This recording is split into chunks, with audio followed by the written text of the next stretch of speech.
CNN, Sean Spicer's copious note-taking during his time as White House press secretary could provide investigators with a behind-the-scenes roadmap of what transpired early in President Donald Trump's tenure. Spicer was a zealous note-taker in the White House, sources tell CNN, a habit that dates to his time as the top strategist at the Republican National Committee. Spicer filled notebooks over his 8-month tenure as Trump's spokesperson, taking copious notes as the administration got off the ground. Now, as special counsel Robert Mueller's investigation into Russia's 2016 meddling begins to broaden and he seeks an array of documents from inside the White House, those notebooks could prove useful to investigators who hope to establish what was happening inside the West Wing at the time. Multiple White House officials declined to comment on Spicer's note-taking or whether Mueller has asked for Spicer's notes. The breadth of Spicer's notebooks is an open question. Near the end of his tenure, as the president took a dim view of his press secretary, Spicer was cut out of many high-level White House meetings, meaning his notes, while copious, could be devoid of the most interesting details to Mueller. It is also unclear whether Spicer could be compelled to hand over his notes or if such writings would be covered under executive privilege, a legal standard dating back to Richard Nixon's administration that protects the president from disclosing internal or confidential communications in the executive branch. If the memos are Spicer's own documents in Spicer's possession, then I think it's a close call whether they're protected by privilege, said Steve Vladek, a CNN legal analyst and a professor of law at the University of Texas.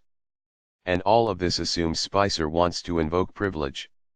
Jeffrey Toobin, CNN senior legal analyst, said any claim of privilege on Spicer's notes would require a judge to weigh whether the information is central to the functioning of the executive branch against the competing need for it from law enforcement or Congress.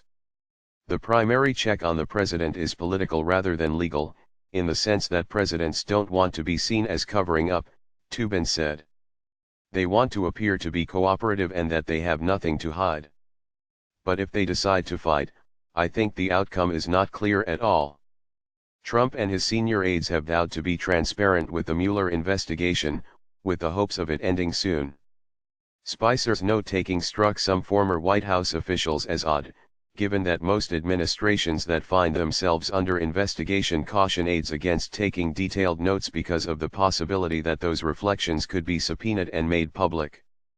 One poor guy got his personal diary subpoenaed and had to read it aloud in front of a Senate committee during Whitewater, a former senior advisor to President Bill Clinton said when asked about whether aides were told to restrict note-taking during the investigation.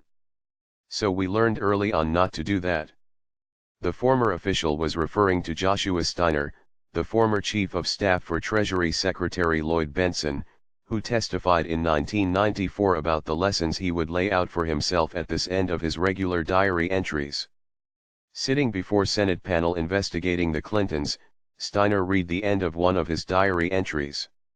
Do what you think is the right thing early, recuse, remember that everything might eventually be asked under oath. Don't let the WH get involved in any way, he read. After leaving the White House in August, Spicer has been on a media blitz, looking to rehabilitate his image and credibility after a number of bruising months as Trump's spokesman. He made a brief appearance at the Emmys earlier this week, mocking his defense of Trump's inaugural crowds. And on Thursday he appeared on ABC and denied ever knowingly lying to defend Trump. I have not knowingly done anything to do that, no, Spicer said, after saying more equivocally that he didn't think so. View on CNN.